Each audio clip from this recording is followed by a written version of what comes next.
Advocates, and I am pleased to welcome you all to our event this evening, and for this bittersweet occasion. We're very sad to see Jamie go, but we're here to wish her well, but more importantly to celebrate the time that Jamie has been here and how she's touched so many of us. So we're not going to take a lot of your time, but we did want to spend a few minutes to give some thoughts to Jamie. I will say, if you haven't had a chance to add your remarks, there is an opportunity to do that by the front table, so please do take advantage of that afterwards. But to get started, I'm going to introduce, to make a few remarks on behalf of the board, Abdi Sultan.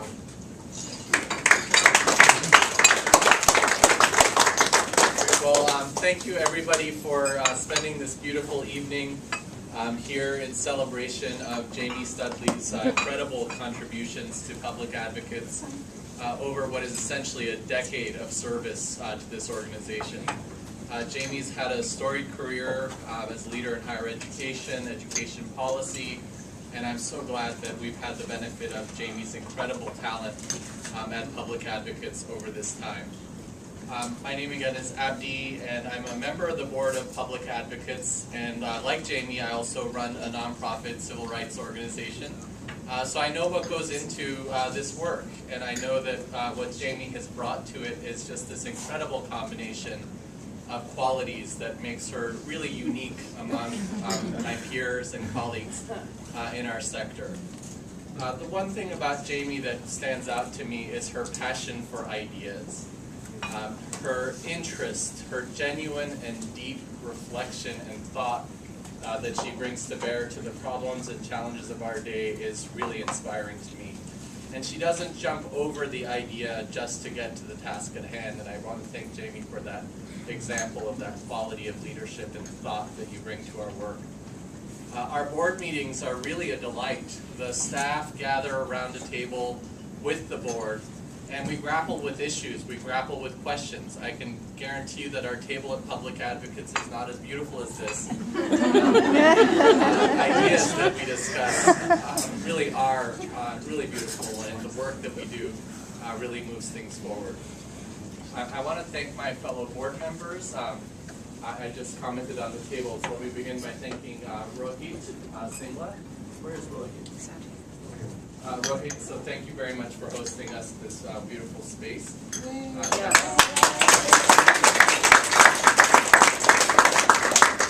Sagafi is in the back, and Carmela Castellanos. Where's Carmela? Great.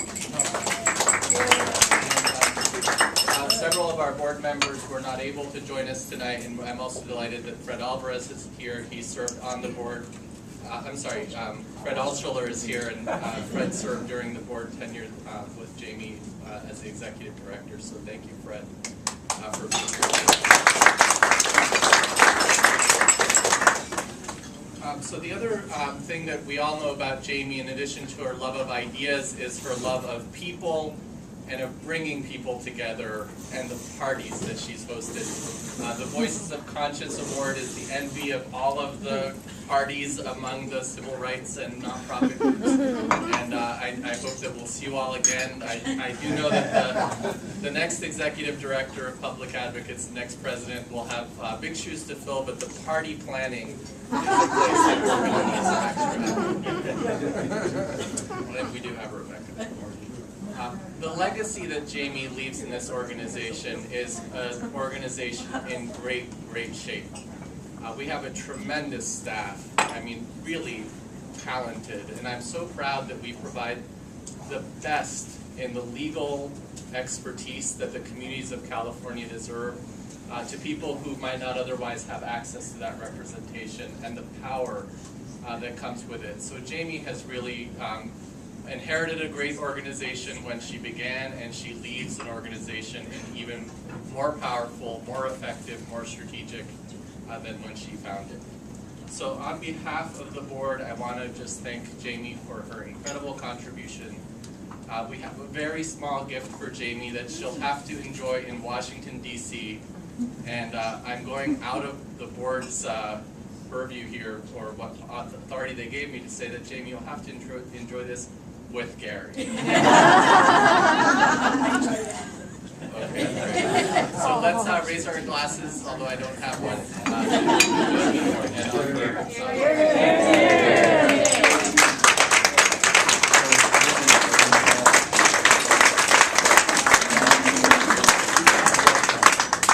So I'm going to now ask John Affelt, one of our talented managing attorneys and one of my good friends, to please join us.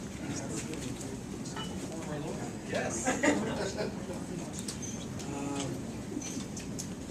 You know, it doesn't seem like it was 9 years ago, that we were wooing Jamie to try to come to Public Advocates, and I can remember standing in the lobby of a hotel in Embassy Suites in Washington at a conference, trying to explain to her, like, well, I know we only have a few months of funding on the books.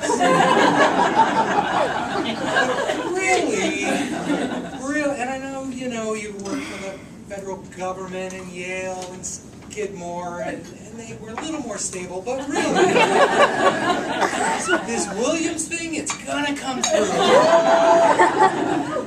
Oh, and that case, insurance case at the Supreme Court that California's now taken. Oh, we're going to win that.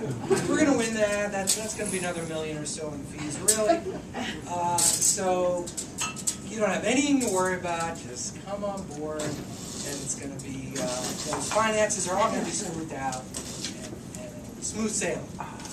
So, you know, she took a chance on us. She took a chance on us, because none of those things were givens at the time. And, you know, over its history, Public Advocates has had a number of different management models, and all of them historically either with a managing attorney running the firm or managing the committee. The firm generally was run typically by the senior attorneys who were doing the substantive work, and you know, it really came to a point in our maturation that it was quite difficult to litigate a major class action, do all that discovery and expert witness depositions, etc., and write the fundraising deal, and chair the annual dinner event, and rewrite the personnel manual. And the board sort of realized that we need an advocate for public advocates. We need someone whose job it's going to be is to make us better as an organization.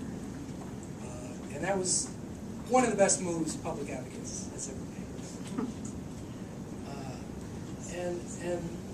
Yeah, I told Jamie and the staff today that one of my favorite days at Public Advocates was the start of summer. The interns were brand new. We were giving them our kind of rah-rah history of Public Advocate speech, and it was a special day because not only were we in our great new offices downtown, but we were breaking the wall down into the next office row behind us, so that our office, as they now do, stretched the whole city block and all the way to the water. And we have not quite this view, but a beautiful view. We can see the America's Cup ships going by, but it you know, Jamie negotiated a great lease. She'd been there about a year or so, but you know, she had us in a position we were breaking through the wall, and we've gone to another level with Jamie. The first thing she did was have us. First thing, but within the first few months, we had a retreat. We went away, and the staff articulated to ourselves what our theory of change was and how we had evolved from a litigation-centric model to a community partnership model with multiple prongs that uses litigation but uses advocacy, and that has as its core partnerships with community organizations. And it has a dual mission to both achieve tangible legal victories, but also to try to build capacity in the community and build sustainable community empowerment. And Jamie helped us realize that articulation. And having articulated, then she went out and helped us develop and expand our staff. And secondly, she helped make sure that the staff we had and that we added were healthy and supported and developed and balanced. And it was all these little micro things that she does.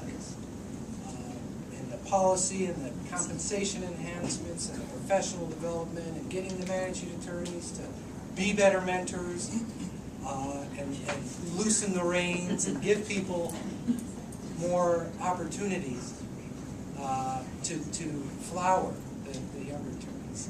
That has made public advocates strong. So I know you've given us more years than any other institution. We're appreciative. And we know you'll always be one of our strongest pillars, Jim. But know how much we appreciate your helping us.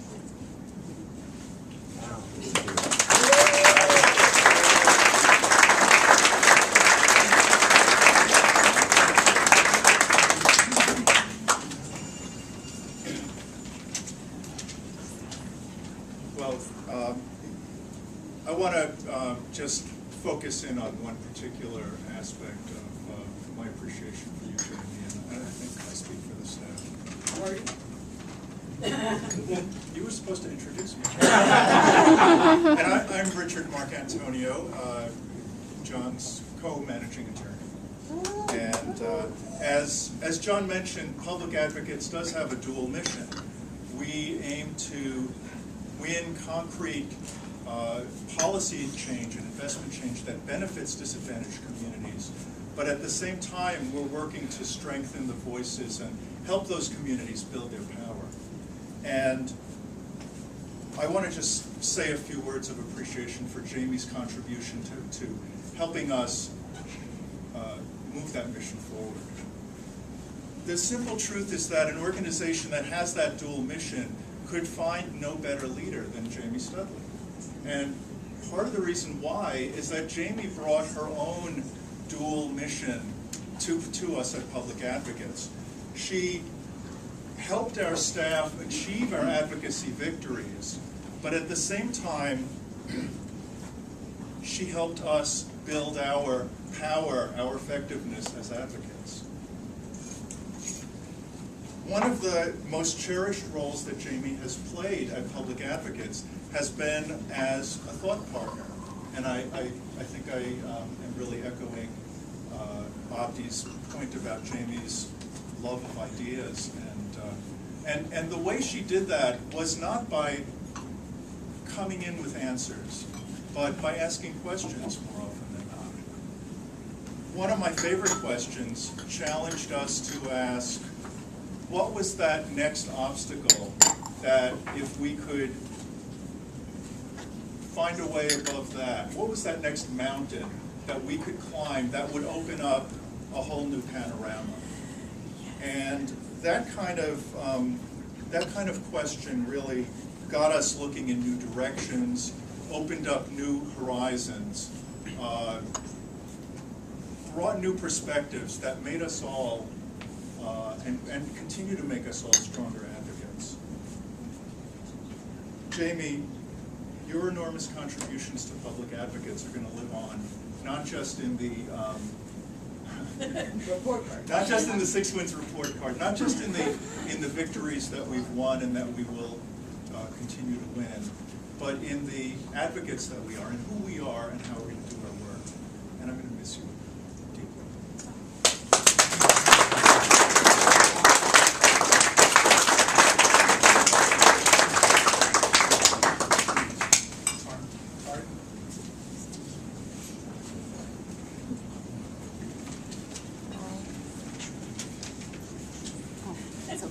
Good evening, everyone.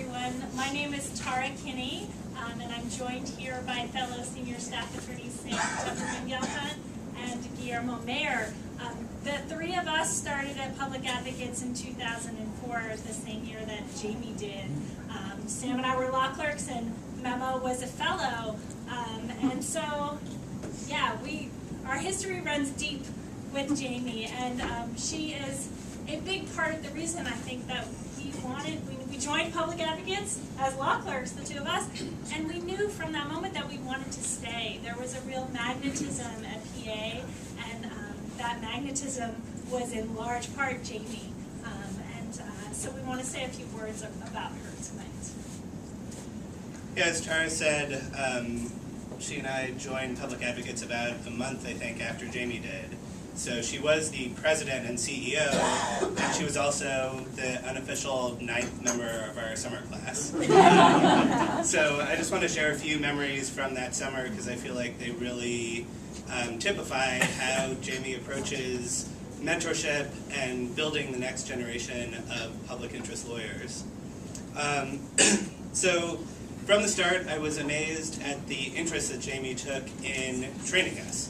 So I remember I had written a 2-page letter that was really not that important. She line edited it and sat down with me for an hour talking to me about language use and strategy and all the things that could be packed into that.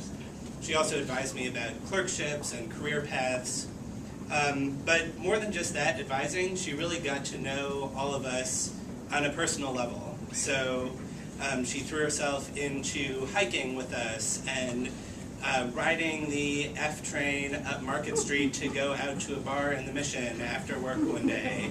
And I think that, this approach of both connecting with people who are working with her personally and professionally is really the gift that you have, Jamie, for mentoring. It's, you see what there is in young advocates and know how to bring it out from them, and to do it in a way that is as a colleague and not as some experienced person dispensing wisdom.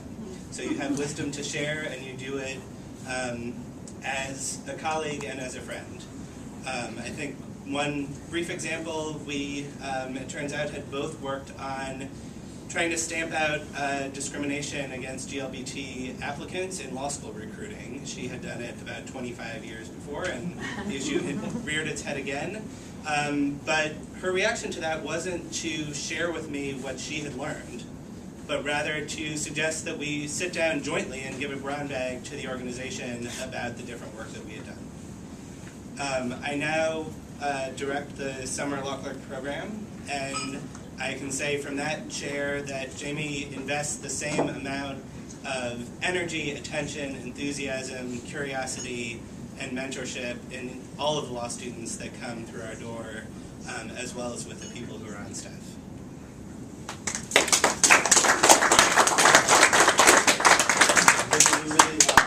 We feel honored to be able to acknowledge you. I know we don't get the chance to do this in the normal pace of our work, to acknowledge one another, but to take this time to do that now, it's really Could great. you speak up a little, please? Yes. Thank you. You've always gone out of your way to support us, to nourish us. I know that you've done that with me in my own professional development as an attorney, as an advocate in my community, and I want to share with others an example of that.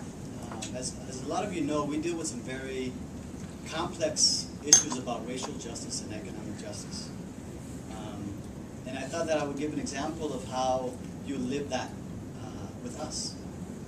Not just outside in terms of our mission, but now we had a very emotional lunch with you. I promise not to cry, but this is really about who you are to me.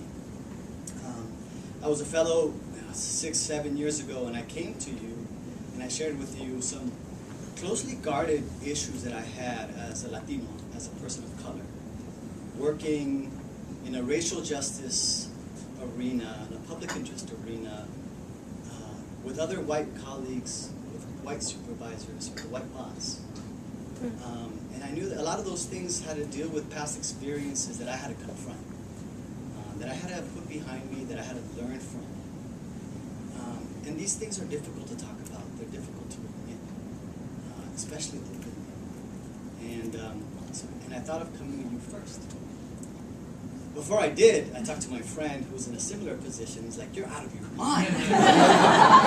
You're going to talk to your white boss about the stuff that we never talk to white people about."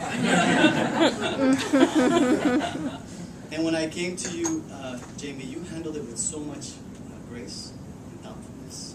Not only did I feel understood and supported, but then the generosity on your part to share with me how it's been for you as a white woman, working in the field of racial justice with leaders of color, and what you had to go through. And I share this example because this is a very uncommon conversation. We don't get to have these conversations in the workplace. And if it weren't for uncommon leaders like you, it wouldn't happen in places like public advocates. It certainly wouldn't happen between a CEO and a fellow. And so I want to thank you for being that example for me, and I do it to you that space for those authentic and courageous conversations about race in the workplace are going to continue. So thanks.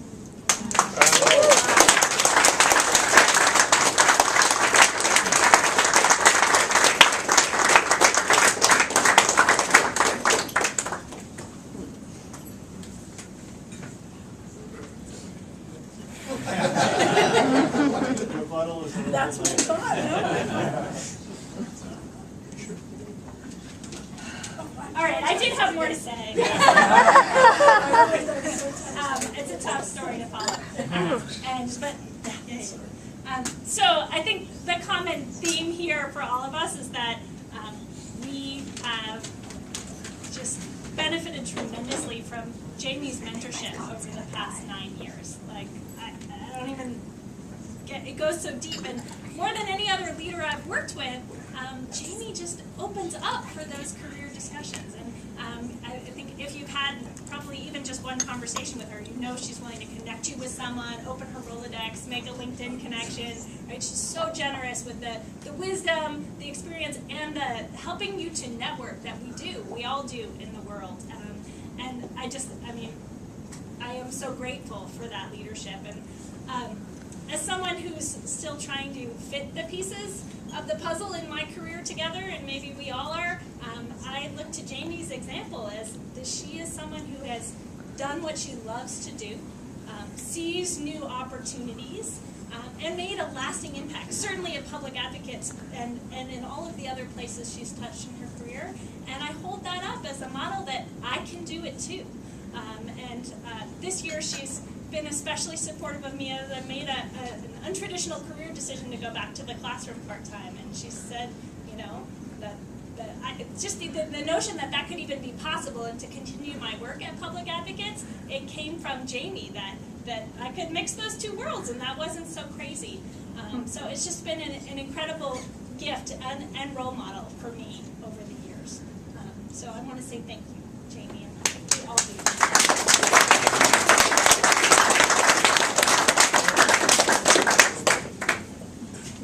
Those are only a few of the attributes of Jamie. We tried to focus on the first things that came to our mind was Jamie as a leader, Jamie as a thought partner, and Jamie as a mentor. And I think that kind of sums up. There are many, many other lists of things we could have covered. I know there are a couple people who at least want to say a couple words. So I'm going to open it up. We don't want to take too long. We've got lots of food and drink, and I can't have my last act as my boss having the program go long. So I'm going to have to.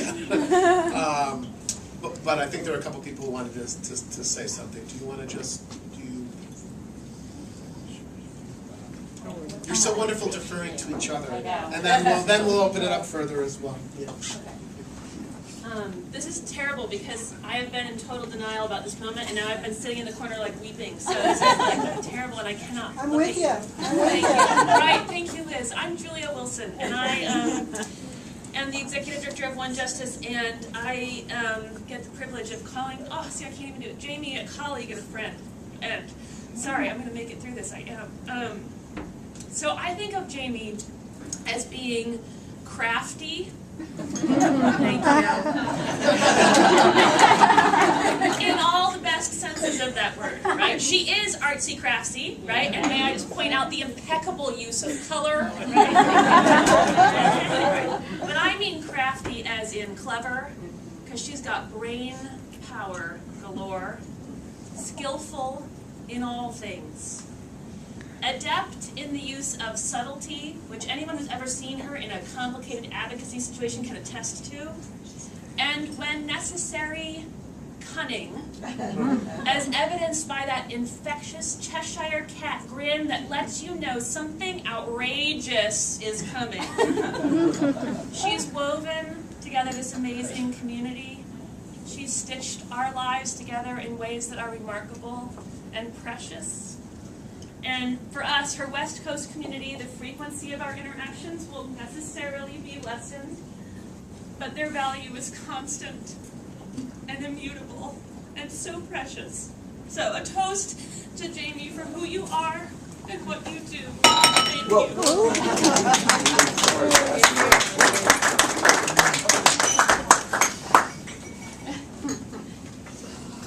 So the problem with going after Julia is the contagiousness of when Julia cries, I have to cry. So that was not a good call for me.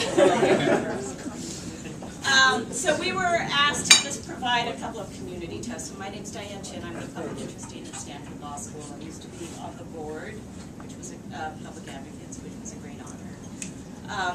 So I'm just going to do a very simple toast, and I think that we are inviting a few more simple toasts. But for those of you who know Jamie, we will not go late. So so to Jamie, with great thanks and gratitude for being fearless and visionary, for your fierce, fierce, fierce commitment to the next generation of public interest leaders, to taking on the Department of Education. We thank you, and we're so relieved. But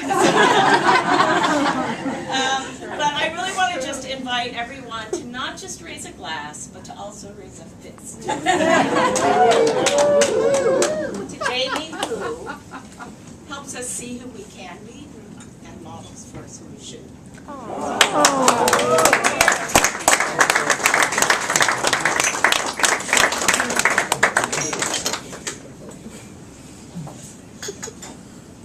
Hi, I am here as the voice of continuity. I gave a speech at Jamie and Gary's wedding, their wedding anniversary. We have lived near them in Washington, D.C. They slogged through the snow to watch a Super Bowl with us. We moved out here, then they moved out here. We've known, my husband Jerry and I have known them forever. And the only thing I want to say, because you have all said what Jamie is to just tell you that that's always been who Jamie was.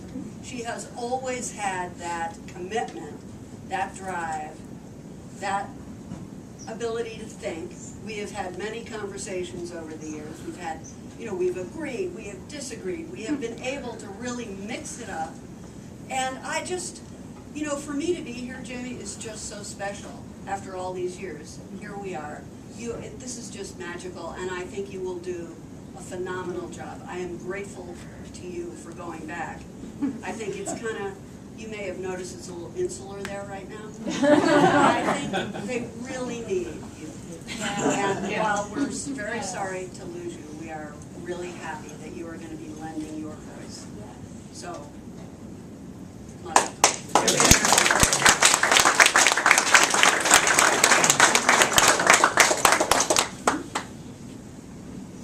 So I'm not on the agenda, and I'm using privilege here.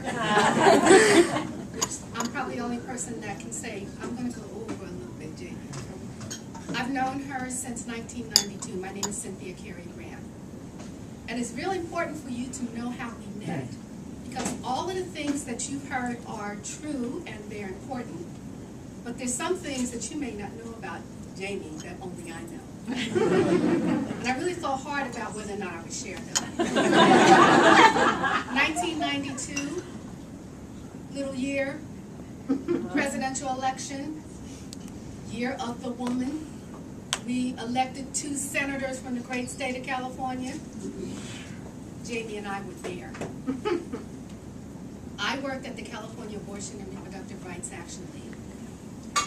And we had powerful women on the board, lawyers, lobbyists, etc. And they went and they coaxed Jamie to become the executive director. But they said, you need to go in and meet the staff. So she got all dressed up, and I mean, it was fabulous. And at that time, I remember Boxer and Feinstein, they were doing these fundraising things where, you know, they would tell women, just add up what you have on and make that a contribution. And I never told her this, but I looked at her and said, oh my goodness, she is going to make a big contribution.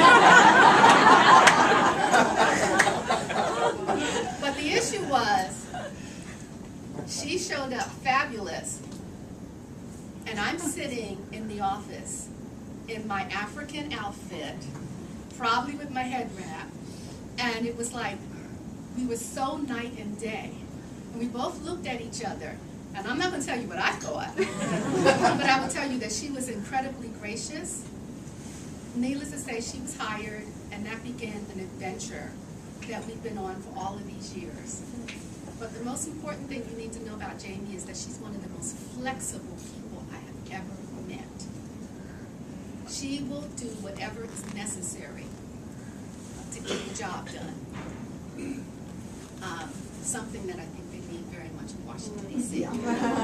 So, I love you. I need to be able to say that. And if you want to hear some really interesting stories, come see me later.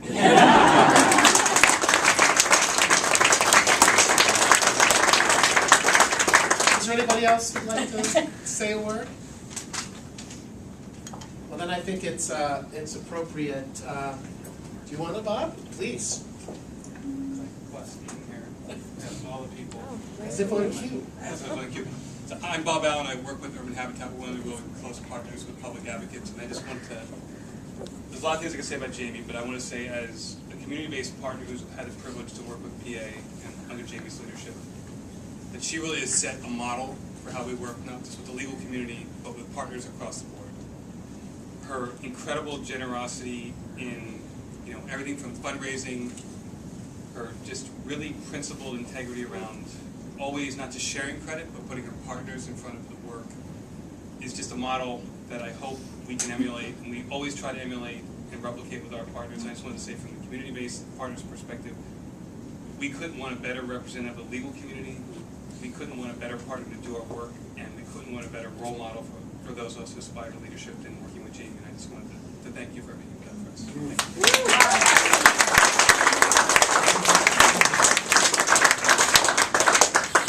I think one more. Please.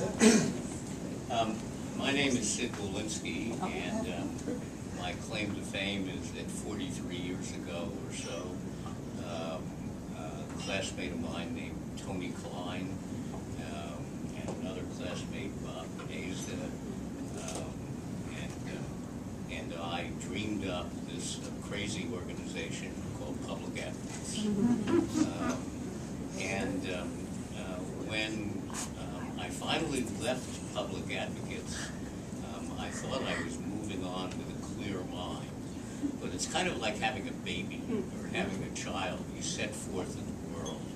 And I would wake up at night worrying about Public Advocates. And so the highest compliment that I can pay to Jamie is, in all the time Jamie has run this organization, I have not lost a minute.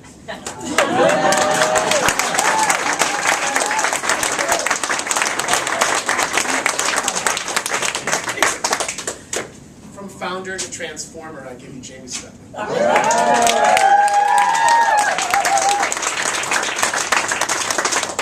all the litigators in the room, sometimes it occurs to me that it might just be better to say thank you and sit down and not use my rebuttal time as because that was beautiful.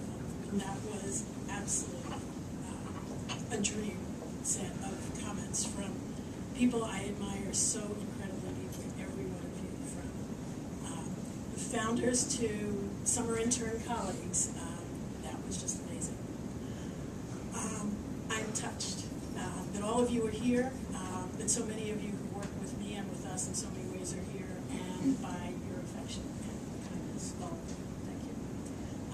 Including the people I haven't hugged yet. So we'll fix that at the end. Many of you know that one of the things I am, and you know that I wear many hats, often simultaneously or in quick succession, is a career counselor. That's one of the really deep strands. And I know how important it is to figure out what motivates somebody. And I have figured out that what motivates me is a righteous fight on a great team. And here you are. This team and these fights, there is no better calling. There is no higher principle than to fight for the things and for the people that we fight for. For 9 wonderful years, Public Advocates has given me the chance to pursue the dream of justice and opportunity. How many people get to do that? On a team of dazzlingly smart, creative, effective, resilient, passionate advocates. As you've seen, these people are very, very special. The ones who spoke and the ones who haven't spoken yet. Fierce in the work and caring and gentle behind the scenes. This is an organization that is completely devoid of selfishness and internal politics. Seriously. When EDs get together and they talk about that, that's when I go to the ladies' room. Because we don't have that issue in our organization. John, Richard, Liz, and April welcomed me to Public Advocates in 2004. As advocates, they convinced me to come. I should give a shout out to Abby Ginsburg, who was the person who told me about Public Advocates. I'd never heard of it. We ran into each other in the fabled, you've heard this before, a bagel store in Tucson. And it was she who said, it's a great place, you really should be there. What you said actually was, I thought about it, it's not for me, it's for you. Boy, was it not for me. And then, as you heard, 5 of us basically started together in the summer of '04. Rebecca, Sam, Tara, Memo, and I began together, and nothing has given me greater professional joy than seeing where they all are today and how they have become leaders and teachers in their own right. Everyone who has come to the organization since has enriched us. Wynn built a communication prong, Sumi is building our operational capacity, and every other new lawyer and staff member has increased our ability to pounce and pivot and persevere. They're amazing. One of the greatest joys in life is to be understood, to be appreciated for the things that you care about. And today at the staff lunch, and again now, I've had that experience of being known for the things that matter the most to me. My bliss, as you can tell, lies in working with fine people and nurturing them and helping them understand their talents and know that they've been heard and understand where they can go and to feel better and prouder about themselves because we've encountered each other. I've also been privileged to work with an amazing board. There is no wiser board in this community. They support our zealous advocacy. They let us go with the ideas that these brilliant lawyers cook up. And that too is a privilege. I've worked with 2 exceptional board chairs, Leo Martinez, who's teaching at Cornell right now, and Joan Harrington, who has a family crisis. But I want to say that their warmth, their balance, their ability to be there for us, but never to let this board hover or enter the dreaded space that belongs to us, has just been beautiful. Their devotion to the public interest is beyond measure. I really want to thank both of them. I have loved being a link to our pillars. You heard the reference to pillars as our alumni of the board and staff. Here in San Francisco, it's a little like sourdough starter. They take the starter and they go out and bake bread in other places. And the bread that comes from Public Advocates includes people like Brian Stevenson at the Equal Justice Institute. Sid Walensky was in the speech before I was sure he'd be here. Angela Blackwell at Policy Advocates. Leah Kang, one of our younger alumni whom I saw last week at the Advancement Project, and Michelle Alexander at the New Jim Crow Project. It's an amazing set of people who have been through here, enriched Public Advocates, sometimes come back to Public Advocates, but take our theory of change, as John said, and take what we believe in and spread it and do justice in other ways, in other places. Just a few more thank yous. To all of the EDs in the Bay Area, in the Glenwood group, and the women EDs group that I've been part of, who lean on each other and learn from each other. Thank you to all of you, many of you. To Cynthia and Bonnie, who listen and care and laugh. And to Gary, my counsel, you couldn't have a better lawyer. My rock, my friend, who always knows what to say, go for it. He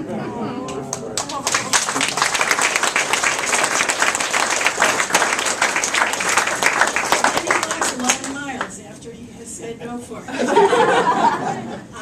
So a little bit about public advocates. I promise not to get us in trouble. I am leaving with incredible pride and excitement for this organization. We've done a lot. You've seen the accomplishments listed up here. This group of people have made amazing strides. It's not me. When I got here, I didn't know what a housing element was.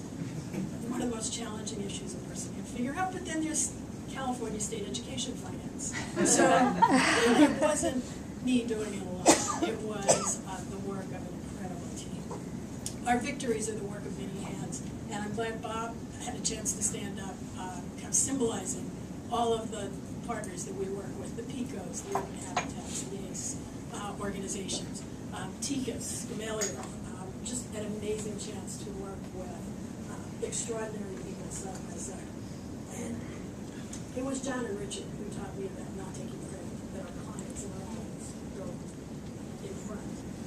We sometimes pay a price for that because people don't know who we are, but it's the right thing to do, and we're always proud that PA does that. So one last thank you before the music starts. Pull me off. And then a couple of words about where the hell I'm going. Thank you to all of you who are supporters of public advocates. You make all of this possible. We have had a chance to get to know each other, many of us. Some of you were here when I started 9 years ago and welcomed me, David and others. And thanks to you, the work that we do can go on and is a platform for the next step to serve our communities. So I'm loving this slideshow. I have just a couple of others of my favorite slides that are in my head. I remember when Jenny and John dragged me on a very cold summer day to Richmond, where a girl I will never forget, a high school student in Richmond, was showing us pictures of what the schools look like in Piedmont and what they look like in Richmond. And she said, I don't want to take anything, I can't do this. I don't want to take anything away from the kids in Piedmont. I just want the same respect for my education that they get. And I think about that all the time when we do education. I was going to mention the picture of those career sessions with the students that we do every year. Jenny, I just mentioned Jenny earlier. She is. But the most recent one, I want you to try and visualize with me. Picture hundreds of people, pastors and teenagers, parents and policy wonks, delivering powerful, well-orchestrated testimony before the dozens of public officials who make up the Association of Bay Area Governments and the Metropolitan Transportation Commission. We, equity advocates, outnumbered and outflanked the Tea Party, and they were there in force, and succeeded in changing the terms of engagement for regional public for 28 years to come. It was unbelievable.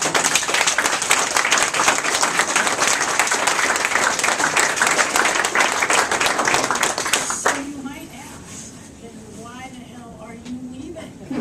That's so Why the much hell are you joy. leaving?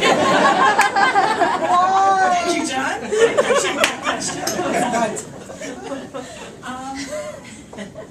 4 years ago, I even sounded off in a KQED perspectives piece, saying we don't all need to go to Washington. So somebody said today, is this a little hypocritical?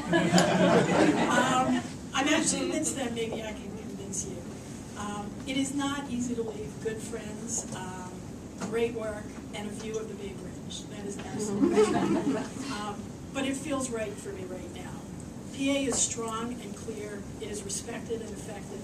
The next leader will take this organization to the next step and bring his or her vision and capacity to work with these amazing people. I have absolutely the most powerful excitement for what it will do next. And you've heard so many people that I think that assertion is credible. But it feels like the right time for me too. Higher education policy is the recurring focus in issue terms of my checkered, eclectic career. And this is a moment of unprecedented transformation in higher education. As Deputy Undersecretary at the Department of Education, I'll have the chance to work on issues that the President is driving in order to increase college access and affordability, quality, and completion. I see one of my colleagues snuck in the back too.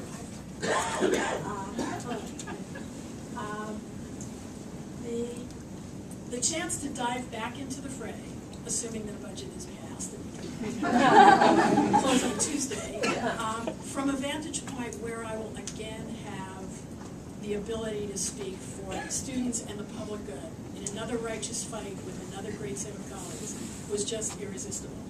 And as you see when you come to visit me, or in that picture, I still have a pretty good view across the from the Capitol to the Washington line. It's very exciting. There's a tradition that we have at the end of every intern season and every farewell party for some of your public advocates. And I think, as you can see, our farewells tell you what our culture is. It tells you what we value. It tells you what kind of people I get to work with. I always say, and now you are a pillar, or in the case of the summer, and now you are pillars. It's sort of an anointing. You will always be part of public advocates, and public advocates will always be part of you. I'm proud that I, too, will always be there. Thank you very much.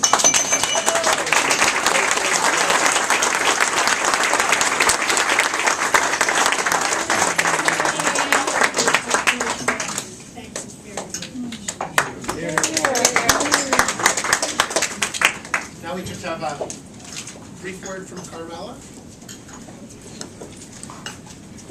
Good evening. I'm Carmela Castellano Garcia, board member and former managing attorney with Public Advocates. Thank you so much for coming and all the beautiful words to Jamie. We just so much appreciate it. They were all so heartfelt and also true. And with so many strengths that Jamie has, one of the things that I think really stood out tonight was the commitment that she has to the next generation. And the Board of Public Advocates wanted to memorialize Jamie and make her part of the fabric of our organization, and I know she already is, but what we decided to do as a tribute was to create the Jamie Studley Next Generation Initiative. And this initiative its purpose is to really build on the incredible work that she has undertaken as Public Advocate to prepare, diversify, and empower the next generation of public service leaders, which we think is so important, and she's just done such a phenomenal job. And we are going to use this fund to advance diversity and cultural competency initiatives, mentoring of new leaders, and work-life balance projects, for example, and to really just personify what Jamie has promoted within our organization. So I just wanted to ask for any of you to consider wanting to support this new initiative that all pledges received by October 1st will be acknowledged, and we will be taking them on an ongoing basis, and it will really help us to build and sustain the tremendous work that Jamie has brought to this organization, the incredible work she's done over the past decade. So we thank you for any support you can give us, and thank you all for being here.